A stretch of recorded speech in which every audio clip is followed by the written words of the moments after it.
Hello, everybody, and I'm keeping that outtake in because honestly, it's hilarious. Episode 11 of my album review series. This one we're going to be talking about an album that hasn't even released, and yeah. Before anybody asks any questions, this was a dare from someone in one of my music class because I do a music club every Friday, and so here we go. I'm just going to delay this until the minute mark passes so I can explain. Now, you see, Kanye West is a controversial figure, to say the least, and a terrible person, to be more succinct.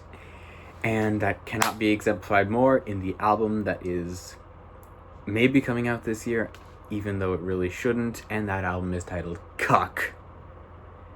Very fitting, isn't it?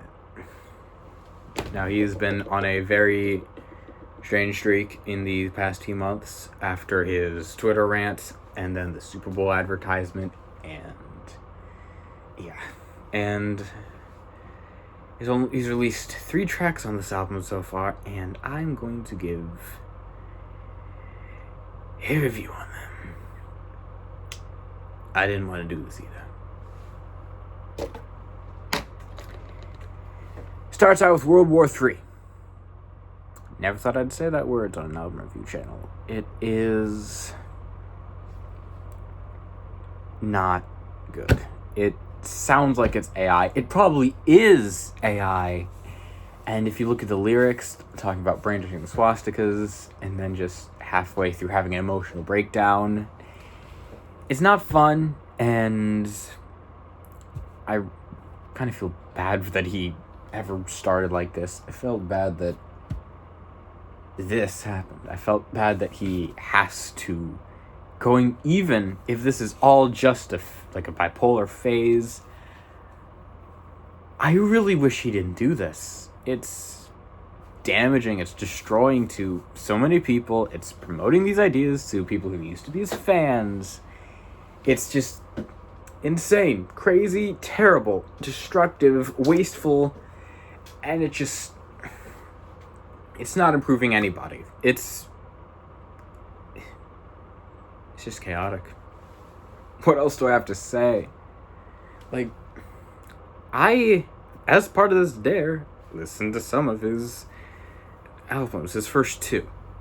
Not bad. If I can find out a way to not give him a single lick of my money, I might try and find the second one on vinyl, but chances are low, and I've got other ones to look for. So, yeah.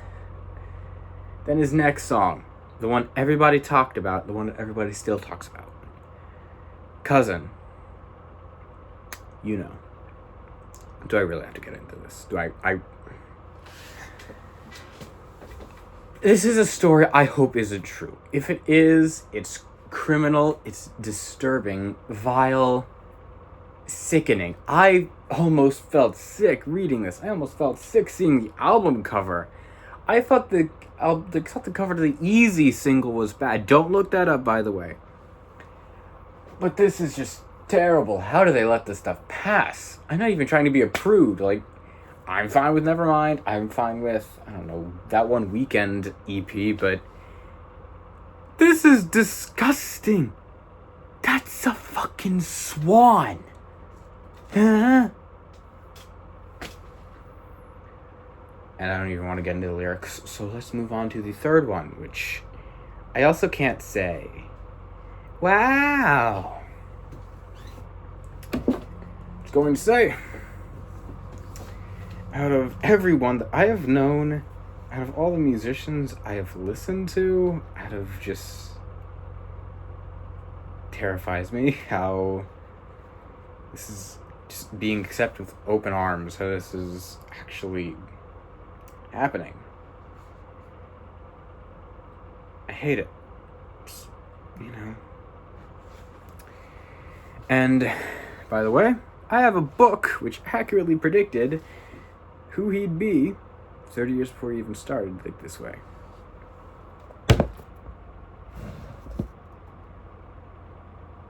Do I have to say anything else?